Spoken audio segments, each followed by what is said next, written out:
Saba Project, c'est une galerie online de street art de Buenos Aires. D'ailleurs, Saba veut dire Street Art Buenos Aires Project.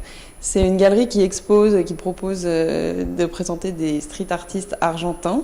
La particularité de la galerie, c'est qu'on peut commander en ligne des toiles aux artistes. Et la galerie a un engagement social fort puisqu'on reverse l'équivalent de 50% de notre marge à une association qui s'appelle Crear Vale la Pena, qui ouvre des centres dans les quartiers défavorisés de Buenos Aires.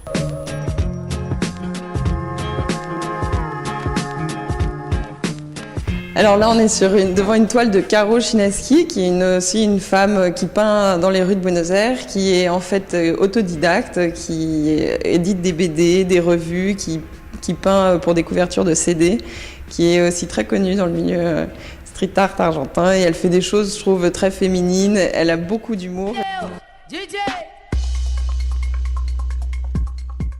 Je suis arrivée en Argentine il y a presque un an et en fait Buenos Aires est assez saisissante par son mouvement culturel créatif.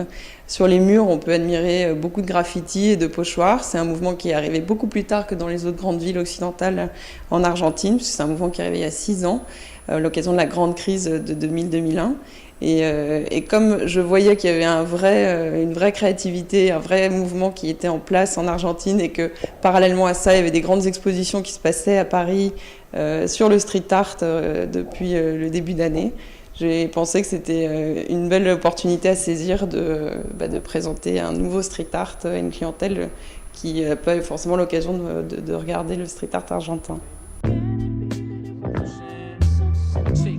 Il est différent parce qu'en fait, ce sont surtout des étudiants qui ont fait des écoles d'art et qui, au moment de la crise, sont tous allés dans la rue et qui ont voulu peindre dans la rue pour apporter un mouvement positif, optimiste.